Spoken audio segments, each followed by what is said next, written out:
ദൈവതിരുനാമത്തിനെ മഹത്വമുണ്ടാവട്ടെ. അപ്പോസ്തലനായ പത്രോസ് ശ്ലീഹ എഴുതിയ 1-ാം ലേഖനം 2-ാം അധ്യായം നമ്മൾ ഇന്ന് വായിക്കുകയാണ്.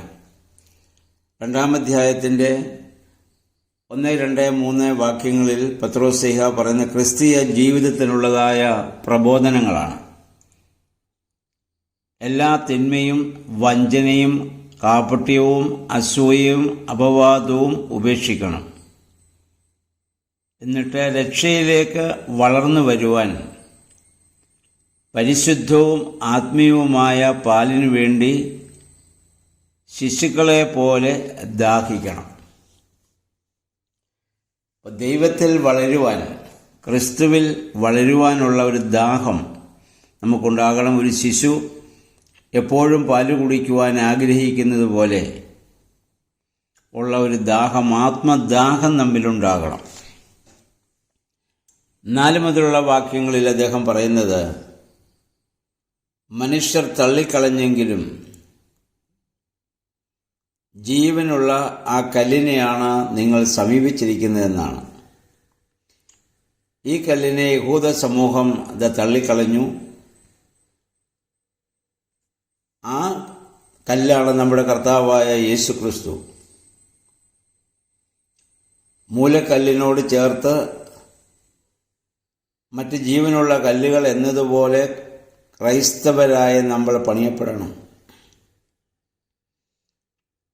അങ്ങനെ അവൻ ദൈവാലയവും യേശുമിശിഹ വഴി ദൈവത്തിന് സ്വീകാര്യവുമായ ആത്മീയമായ സ്തോത്രബലികൾ അർപ്പിക്കുന്നവനുമാകും. ഈ മൂലക്കല്ലിൽ വിശ്വസിക്കുന്നവരാരും ഒരു നാളും ലജ്ജിക്കുകയില്ല. ഈ കല്ല് വിശ്വസിക്കുന്നവർക്ക് ബഹുമാനവും വിശ്വസിക്കാത്തവർക്ക് ഇടർച്ചയ കല്ലുമായി അത് മാറും.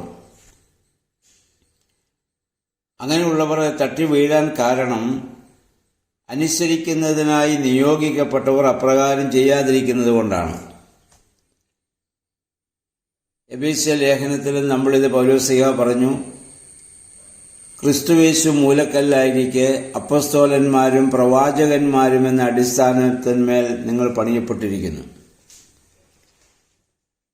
എന്ന് പറഞ്ഞാൽ സഭയെ ഒരു ബിൽഡിങ്ങിനോടാണ് അവിടെയും പൗലോസ്ലീഹയും ഉപമിച്ചിട്ടുള്ളത്. അതിൻ്റെ മൂലക്കല്ല്, അടിസ്ഥാനക്കല്ല് യേശുക്രിസ്തു എന്ന വ്യക്തിയാണ്. ആ കല്ലിനോട് ചേർന്ന് നിൽക്കുന്ന അപ്പോസ്തലന്മാർ.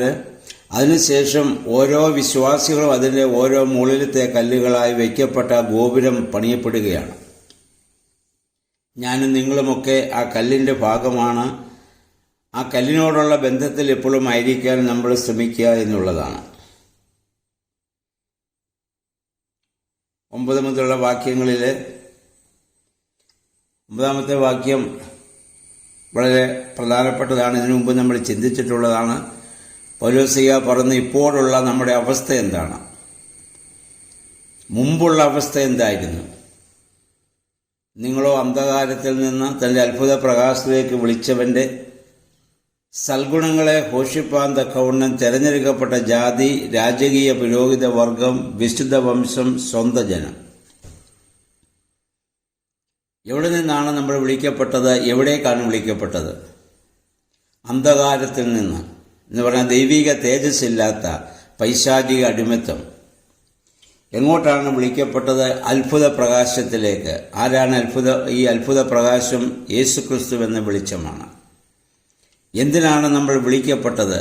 വിളിച്ചവൻ്റെ സൽഗുണങ്ങളെ ഘോഷിക്കുവാൻ. അതാണ് സുവിശേഷം. വിളിച്ചവൻ്റെ സൽഗുണങ്ങളെ ഘോഷിപ്പാൻ തക്കവണ്ണം തിരഞ്ഞെടുക്കപ്പെട്ട ജാതി, രാജകീയ പുരോഹിത വർഗം. അതാണ് നമ്മളിലെല്ലാം പൗരോഹിത്യം നിൽക്കുന്നു. ക്രിസ്തുവിൻ്റെ പൗരോഹിത്യത്തിനും പ്രവാചകത്വത്തിനും ഒക്കെ നമ്മൾ പങ്കുവഹിക്കുന്നവരാണ്. അവൻ്റെ രാജ്യത്വത്തിനും. അതിനുവേണ്ടി വിളിക്കപ്പെട്ട വിശുദ്ധ വംശം, സ്വന്തം ജനം. രാജകീയ പുരോഹിത വർഗമാണ്, വിശുദ്ധ വംശമാണ്, സ്വന്തം ജനമാണ്. അതാണ് നമുക്കെന്ന ക്രൈസ്തവ സമൂഹത്തിനുള്ള ശ്രേഷ്ഠത എന്ന് പറയുന്നത്. ക്രിസ്തുവിനോട് നമ്മൾ സംയോജിക്കപ്പെടും. ഇതാണ് സ്നാനത്തിൽ നമുക്ക് സംഭവിക്കുന്നത്. അന്ധകാരത്തിൽ നിന്ന് അത്ഭുത പ്രകാശത്തിലേക്കുള്ള ഒരു വിളി നമുക്ക് ലഭിക്കുന്നു. ആ വിളിക്ക് അനുസരണമായി പിന്നീട് ജീവിക്കുവാനുള്ള ഉത്തരവാദിത്വം നമുക്ക് ഉണ്ട് എന്നുള്ളതാണ്. ഇനി നമ്മൾ അന്ധകാരത്തിലേക്ക് പോകാൻ പാടില്ല. അന്ധകാര ചിന്തകളോ അന്ധകാരത്തിൻ്റെ പ്രവൃത്തികളോ നമ്മിൽ നിന്നുണ്ടാവരുത്. 10-ാം വാക്യം ക്രൈസ്തവ അക്രൈസ്തവ വ്യത്യാസം. അക്രൈസ്തവർ ദൈവത്തിൻ്റെ ജനമായി ഗണിക്കപ്പെട്ടിരുന്നില്ല. അവർ കരുണ ലഭിക്കാത്തവരായിരുന്നു. എന്നാൽ ക്രൈസ്തവരോ ദൈവത്തിൻ്റെ ജനം, അവൻ്റെ കരുണ ധാരാളമായി അനുഭവിക്കുന്നവരാണ്. 11-12 വാക്യങ്ങളിൽ ക്രൈസ്തവരുടെ 2 ചുമതലകൾ അദ്ദേഹം പ്രത്യേകം പറയുന്നു. 1, തിന്മ വിട്ട് അകലണം. 2, നന്മകളെ പ്രവർത്തിക്കണം. എന്തിനാണത്? ദൈവനാമം മഹത്വപ്പെടുവാൻ. നമ്മൾ തിന്മയെ വിട്ടകലുകയും നന്മ പ്രവർത്തിക്കുകയും ചെയ്യുമ്പോൾ മഹത്വപ്പെടുന്നത് ദൈവത്തിൻ്റെ നാമമാണ്. നിന്റെ നാമം വിസ്തീകരിക്കപ്പെടണം, നിന്റെ ഇഷ്ടം സ്വർഗത്തിലെ പോലെ ഭൂമിയിലാകണമെന്ന് കർത്തൃപ്രാർത്ഥനയിൽ പ്രാർത്ഥിക്കുമ്പോൾ അത് നമ്മിലൂടെ നിറവേറ്റപ്പെടുമ്പോഴാണ് ദൈവനാമം മഹത്വപ്പെടുന്നത് എന്ന കാര്യം നമ്മൾ മറന്നു പോകരുത്. മാതാപിതാക്കളുടെ അഭിമാനം അവരുടെ മക്കളാണ്. മക്കളിലൂടെയാണ് ഓരോ മാതാപിതാക്കളും അഭിമാനിക്കപ്പെടുന്നത്. ആയതുപോലെ നമ്മിലൂടെ നമ്മുടെ കർത്താവ് അഭിമാനിക്കപ്പെടണം, അതിനു പകരം അപമാനിക്കപ്പെടരുത്. പിന്നീട് ക്രൈസ്തവ ജീവിതം അത് സമൂഹത്തിൽ എങ്ങനെയായിരിക്കണമെന്നുള്ള ഒരു പ്രബോധനമാണ്. നമ്മൾ അധികാരികൾക്ക് വിധേയരായിരിക്കണം. ഒരു വിശ്വാസിക്ക്, ഒരു നല്ല ക്രിസ്ത്യാനിക്ക്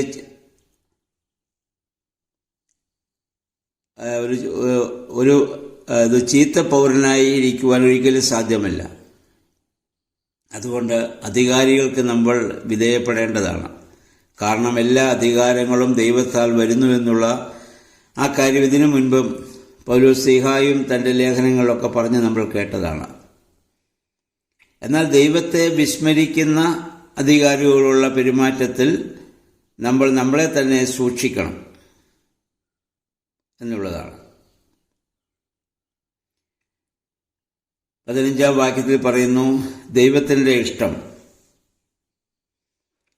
നിങ്ങൾ സൽപ്രവർത്തികൾ ചെയ്തുകൊണ്ട് ദൈവത്തെ അറിയാത്ത ഭോഷന്മാരെ മിണ്ടാതാക്കണം. അതാണ് ദൈവത്തിൻ്റെ ഇഷ്ടം എന്ന് പറഞ്ഞാൽ, തിന്മയെ നന്മ കൊണ്ടാണ് നമ്മൾ നേരിടേണ്ടത്. തിന്മയ്ക്ക് പകരം നമ്മൾ തിന്മ ചെയ്യുകയല്ല വേണ്ടത്. തിന്മയ്ക്ക് പകരം നന്മ ചെയ്ത് നമ്മൾ തിന്മയെ തോൽപ്പിക്കണം. അതാണ് ദൈവത്തിൻ്റെ ഇഷ്ടം. അല്ലാതെ തിന്മയ്ക്ക് പകരം തിന്മയും നന്മയ്ക്ക് പകരം നന്മയും ചെയ്യുക എന്നുള്ളതല്ല. ക്രൈസ്തവന് നന്മ മാത്രമേ ചെയ്യാൻ പറ്റൂ. കാരണം നന്മയായ ക്രിസ്തുവിൻ്റെ ഭാഗമാണവൻ. 16-ാം വാക്യത്തിൽ പറയുന്ന സ്വാതന്ത്ര്യം, അത് മനുഷ്യന് ദൈവദത്തമായി ലഭിച്ചിട്ടുള്ള ഒരു വലിയ അനുഗ്രഹമാണ്. പക്ഷേ ആ സ്വാതന്ത്ര്യം ഏത് ദുഷ്ടതയും അനീതിയും ചെയ്യുവാനുള്ള അനുവാദമല്ല. പ്രത്യുത ദൈവദാസർക്ക് അനുയോജ്യമായ പരിധികൾക്കുള്ളിൽ സ്വതന്ത്രരായി നമ്മൾ ജീവിക്കണം. അങ്ങനെ നന്മ ചെയ്ത് ദൈവികമായ സ്വാതന്ത്ര്യത്തോടെ ഭൂമിയിൽ ജീവിപ്പാൻ നമുക്കിടയാകുമ്പോഴാണ് നമ്മൾ ശ്രേഷ്ഠരാകുന്നത്. 17-ാം വാക്യത്തിൽ നമ്മുടെ സാമൂഹിക ജീവിതത്തിൽ നമ്മൾ അനുഷ്ഠിക്കേണ്ട 4 കാര്യങ്ങളെപ്പറ്റി പത്രോസ്ലീഹ പറയുന്നുണ്ട്. ഒന്നാമത് എല്ലാവരോടുമുള്ള ബഹുമാനം. മറ്റുള്ളവരോട് ബഹുമാന പുരസ്സരം സംസാരിക്കുവാനും ഇടപെടാനും നമുക്ക് സാധിക്കണം. അതിൽ സ്ത്രീ പുരുഷ ഭേദമില്ല, ജാതി വ്യത്യാസമില്ല. എല്ലാ മനുഷ്യരോടും അങ്ങനെ ബഹുമാനത്തോടുകൂടി മാത്രം നമ്മൾ ഇടപെടണം. അഹന്തയും അഹങ്കാരവും ദൈവം ഒരിക്കലും ഇഷ്ടപ്പെടുന്നില്ല. 2, സഹോദര സ്നേഹം. അതാണ് യേശുക്രിസ്തുവിൻ്റെ പഠിപ്പിക്കലിൻ്റെ മുഴുവൻ ഉള്ളടക്കം. അതാണല്ലോ, ദൈവത്തെ സ്നേഹിക്കുക, നിന്നെപ്പോലെ നിന്റെ കൂട്ടുകാരനെ, അയൽക്കാരനെ, സഹോദരനെ സ്നേഹിക്കുക എന്നുള്ളതാണ്. അവരിനോടുള്ള സ്നേഹവും പ്രതിബദ്ധതയും നമുക്ക് ഉണ്ടാവേണ്ടതാണ്. 3, ദൈവത്തെ ഭയപ്പെടണം. ഭയപ്പെടുക എന്ന് പറഞ്ഞാൽ ദാസ യജമാനനെ ഭയപ്പെടുന്നത് പോലെയല്ല, മക്കൾ മാതാപിതാക്കളെ ഭയപ്പെടുന്നത് പോലെ ബന്ധത്തിൽ നിന്നുള്ള, സ്നേഹത്തിൽ നിന്നുള്ള ഒരു ഭയം നമുക്ക് ഉണ്ടാവേണം. ഓരോ വാക്കുകളും പാടില്ലാത്ത നമ്മൾ പറയുമ്പോൾ, പ്രവർത്തിക്കുമ്പോൾ അയ്യോ ഞാനിത് ചെയ്യാൻ പാടില്ലാത്തതാണല്ലോ എന്നുള്ള ഒരു ഭയം നമുക്ക് ഉണ്ടാവേണ്ടതാണ്. അത് അഥവാ അതിൽ പറയുന്ന മറ്റൊരു വാക്കാണ് ദൈവഭക്തി. ആ ഭക്തിയോടെ ജീവിക്കാൻ നമുക്ക് സാധിക്കണം. 4 പറയുന്നു അധികാരികളോടുള്ള വിധേയത്വം.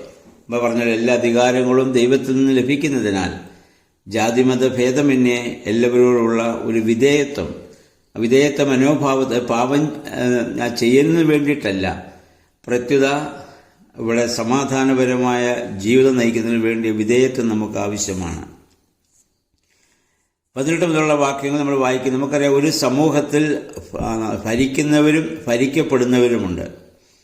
യജമാനനും ദാസനും ഒക്കെ ആ അന്നത്തെ കാലത്ത്, പത്രോസ്ലിഹായുടെ കാലത്ത് യജമാനനും ദാസനും ഉണ്ടായിരുന്നു. ഇന്ന് അത്ര വലിയ ദാസത്വമില്ലെങ്കിലും ഇത് ഭരണാധികാരികളും ഭരിക്കപ്പെടുന്നവരുമുണ്ട്. അതൊക്കെ എല്ലാ കാലത്തും ഉണ്ടായിരിക്കുകയും ചെയ്യും. അപ്പം ആ ഭരിക്കുന്നവരിൽ നിന്ന് മനുഷ്യത്വമില്ലാത്ത ചില കഠിനന്മാരും അല്ലെങ്കിൽ പീഡിപ്പിക്കുന്നവരൊക്കെ ആയിരിക്കാം. അവരിൽ നിന്ന് അന്യായമായ കഷ്ടതകൾ അനുഭവിക്കേണ്ടി വരുമ്പോൾ നമ്മൾ നിരാശപ്പെടേണ്ട കാര്യമില്ല. കാരണം നമ്മളിപ്പോൾ അനുഭവിക്കുന്നതായ ആ പീഡനങ്ങൾക്ക് പകരം, അല്ലെങ്കിൽ അതൊക്കെ ഹൃദയപൂർവ്വം സഹിക്കുന്നവർക്കുള്ള പ്രതിഫലം വലുതാണ്. അവർക്ക് ദൈവം മുൻപാകെ വലിയ കൃപ ലഭിക്കുമെന്നാണ് പത്രോസ്ലീഹ നമ്മെ ഓർമ്മപ്പെടുത്തുന്നത്. ഇത് പൗലോസ്ലീഹായും വളരെ ശക്തമായി പല ലേഖനങ്ങളിലും പറഞ്ഞ് നമ്മൾ നേരത്തെ വായിക്കുകയും ധ്യാനിക്കുകയും ചെയ്തിട്ടുള്ളതാണല്ലോ. ക്ഷമയോടുകൂടി അതിനെയൊക്കെ ഉൾക്കൊള്ളാനും വിധേയപ്പെടാനും നമുക്ക് സാധിക്കണം. 20-ാം വാക്യത്തിൽ പറയുന്നു, തെറ്റ് ചെയ്യാതിരുന്നിട്ട് പോലും കഷ്ടമനുഭവിക്കേണ്ടി വരുന്നവർക്ക് ദൈവം മുമ്പിലുള്ള മഹത്വം വർധനവാണ് ഉണ്ടാകുന്നത്. തെറ്റ് ചെയ്യാതിരുന്ന കർത്താവ് പറഞ്ഞല്ലോ, നിങ്ങൾ നന്മ ചെയ്തിട്ട് തിന്മ പ്രതിഫലമായി അനുഭവിക്കുമ്പോൾ സന്തോഷിക്കുവിൻ, നിങ്ങളുടെ പ്രതിഫലം സ്വർഗത്തിൽ വർദ്ധിച്ചിരിക്കുന്നുവെന്ന് കർത്താവ് ഗിരിപ്രഭാഷണത്തിൽ പറഞ്ഞത് നമ്മൾ ഓർക്കണം. നമ്മൾ നന്മ ചെയ്തിട്ട് ഇത് നന്മ ചെയ്യുമ്പോൾ തന്നെ അതിലുള്ള പ്രതിഫലം നമുക്ക് സ്വർഗത്തിലാകുന്നു. അതിനു പകരം നമ്മൾ തിന്മ സഹിക്കേണ്ടി വരുമ്പോൾ നിരാശപ്പെടേണ്ട. ആ സ്വർഗത്തിലുണ്ടായിരുന്ന പ്രതിഫലം ഇരട്ടിയായി വർദ്ധിക്കുന്നുവെന്നാണ് കർത്താവ് നമ്മെ പഠിപ്പിച്ചിട്ടുള്ളത്. ഒരു ക്രിസ്ത്യാനിയെ സംബന്ധിച്ചോളം ഈ സ്വഭാവത്തിനായി അവൻ വിളിക്കപ്പെട്ടവനാണ്. അതിനുള്ള ഒരു പ്രചോദനം എന്താണെന്ന് ചോദിച്ചാൽ 21-ാം വാക്യത്തിൽ പറയുന്ന, കുറ്റമില്ലാതെ പീഡ സഹിച്ച നമ്മുടെ കർത്താവിൻ്റെ കാലടികളെ നമ്മൾ പിന്തുടരേണ്ടതാകുന്നു. അത് സഹനത്തിൽ മാത്രമല്ല, തൻ്റെ ഐഹിക ജീവിതത്തിൽ ആത്മീക സാമൂഹിക കാര്യങ്ങളിൽ പ്രബോധിപ്പിച്ചും പ്രവർത്തിച്ചും കാണിച്ചിട്ടുള്ള യേശുക്രിസ്തുവിൽ ചെയ്തിട്ടുള്ള സർവ്വകാര്യങ്ങളും നമ്മൾ മാതൃകയാക്കണം. കർത്താവിൻ്റെ പ്രാർത്ഥന, ഉപവാസ രീതി, നിയമവിധേയത്വം, വിശ്വാസ കാര്യങ്ങളിലുള്ളതായ സ്ഥിരത, ലൗകിക കാര്യങ്ങളിൽ വിട്ടുവീഴ്ച എന്ന് പറഞ്ഞാൽ തനിക്ക് തലവരി കൊടുക്കേണ്ട ആവശ്യമില്ലായിരുന്നെങ്കിലും നമ്മൾ മുഖാന്തരം അവർക്ക് ഇടർച്ച ഉണ്ടാവേണ്ട എന്ന് പറഞ്ഞ് പത്രോസിനെ വിട്ട് ദിദ്രമപ്പണം എടുത്ത് കൊടുത്തതൊക്കെ നമ്മളിതിനു മുമ്പ് നമ്മൾ വായിച്ചിട്ടുണ്ടല്ലോ. അപ്പം അപ്രകാരം ഒരു വിട്ടുവീഴ്ച മനോഭാവത്തോടുകൂടി ഈ സമൂഹത്തിൽ ജീവിക്കാൻ നമുക്ക് സാധിക്കണം. അതുപോലെ തന്നെ അധികാര ദുർവിനിയോഗത്തോട് നമ്മൾ ഒരിക്കലും അനുകൂലിക്കാൻ പാടില്ല. അതിനെ നമ്മൾ ചോദ്യം ചെയ്യുകയും ചെയ്യണം.